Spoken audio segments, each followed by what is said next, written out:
traditionally this idea of lightness, everything around and everything that goes on in the mind is nonsensical, has led to escapism. People have started saying that if the pain that I experience, the pleasures that I experience, the responsibilities, the duties that I have are all nonsensical.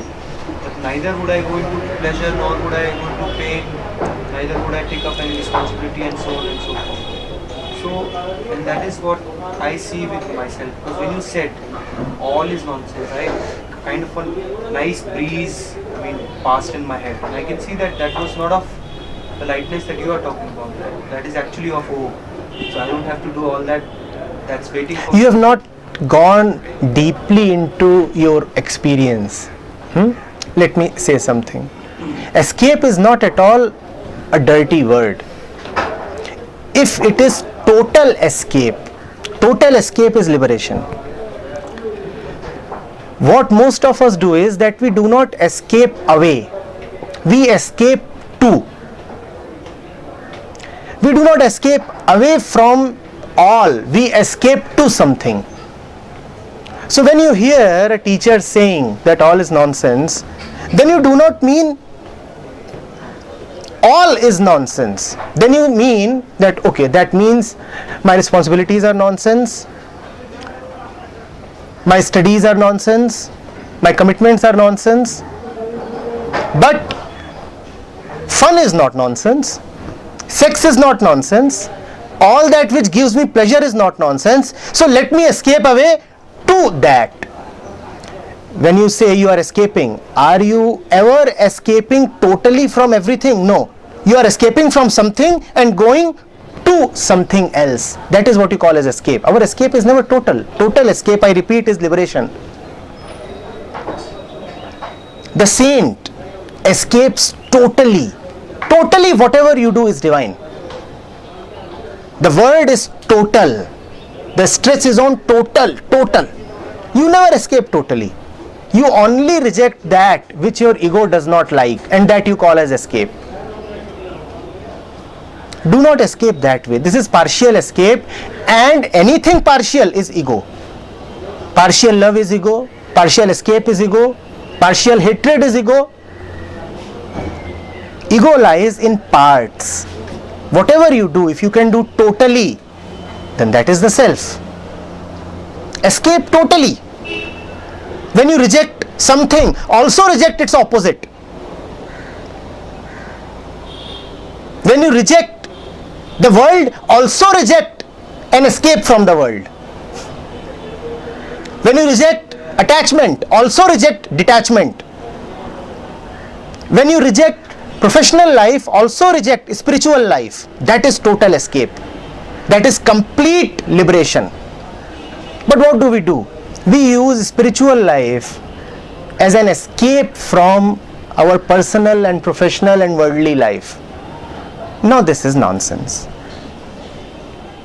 Now this is self-deceit. What are we doing? We have begun another life here by quitting the life that we were living somewhere else. Is this an escape? No, this is just partial. Yes? Escape. But escape totally. Don't go to the opposite of where you are. It is very easy to go become your own opposite. And that is no transformation. Or let me say, that is just transformation only. And transformation does not help. Because in transformation, all you get is another form. Transform. What you need is a dissolution of form, not a transformation. You were wearing a necktie till the other day. Now you are wearing a holy mala. This is just transformation. This is not a dissolution of form.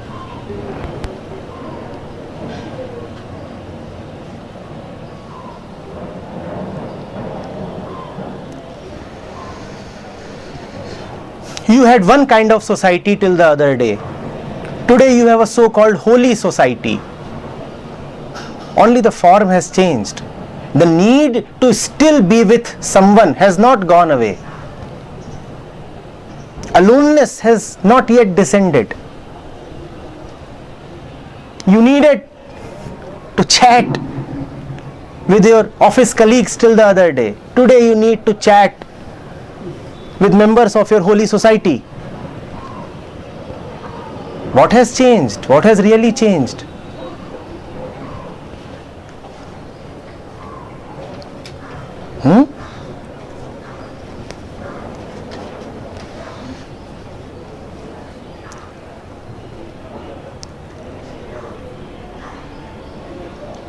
I do not denounce escape. I only denounce fragmentation. I only denounce existing in parts and acting partially. Act totally. If you want to leave, leave totally. And if you are not able to leave totally, at least don't entertain and console yourself by saying, no, I have left. Then live in the fact that right now you are unable to leave. Live in that fact. Live in the pain and suffering of that fact.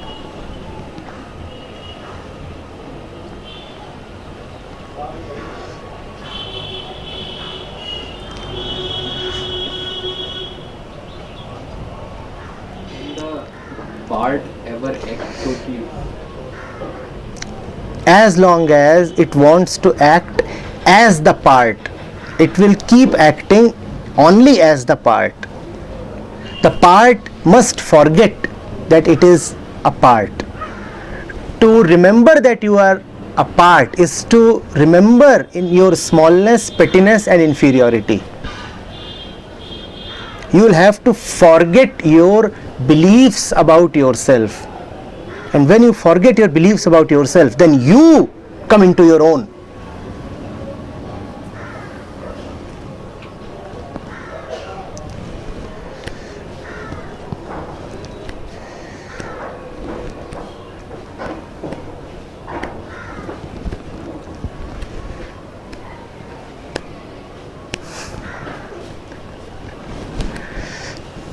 Forgetting is the key. Forgetting is the key.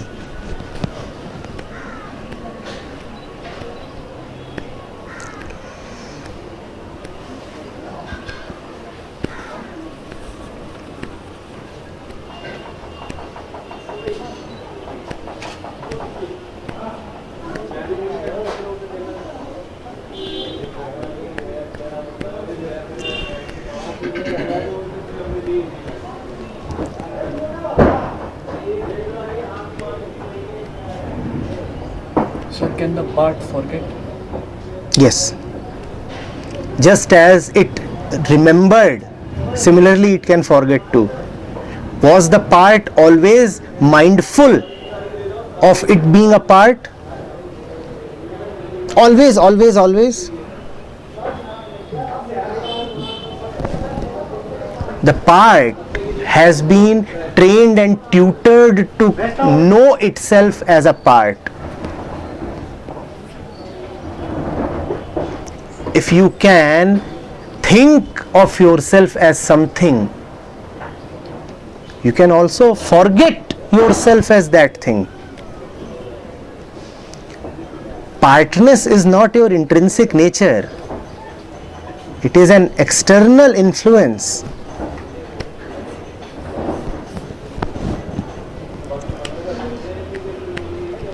Forgetting something and when something recedes to the subconscious, how are they different? When something recedes to the subconscious, it still remains important. Forgetting means I do not remember it because it is no more needed to be remembered. Pay attention to what you remember. What do you ever remember? What do you remember from the last 1 week? Only that which you called as important. Otherwise, other things the memory deletes by itself. From the last 1 week, what is it that you remember? Only those events which you called as important. And what is it that you called as important? you called only that as important which had a bearing and impact upon your self-concept. If somebody insults you, you remember that. Why? Because that hurts your self-concept.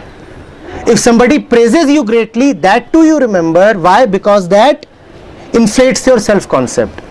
So memory remembers only that which the ego commands it to remember. Memory is not automatic. Why don't you see that so much is deleted? Have you ever paid attention to what is deleted and what is retained? That which you find as inconsequential with respect to your ego is deleted, the rest is retained. The moment you start finding something as unimportant, you forget it. The moment you start seeing something as trivial, it gets dropped, it is forgotten. So forgetting is the key.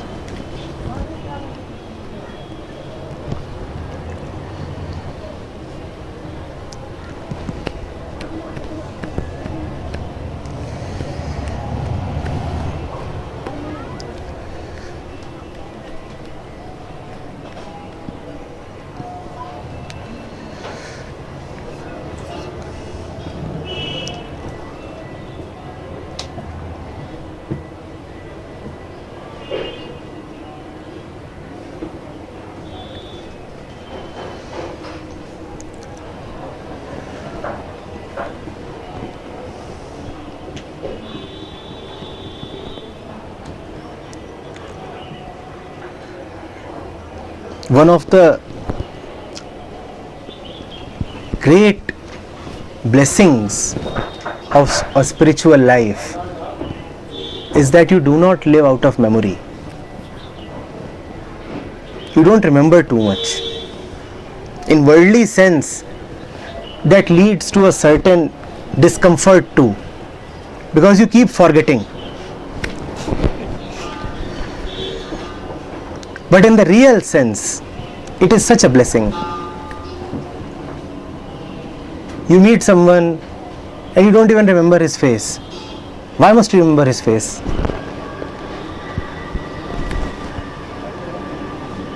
One morning you may even forget your own name. Wonderful.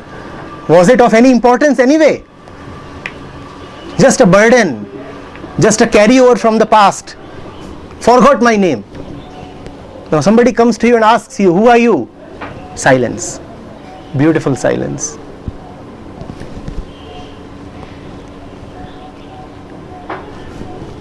You remember your name because you find yourself important.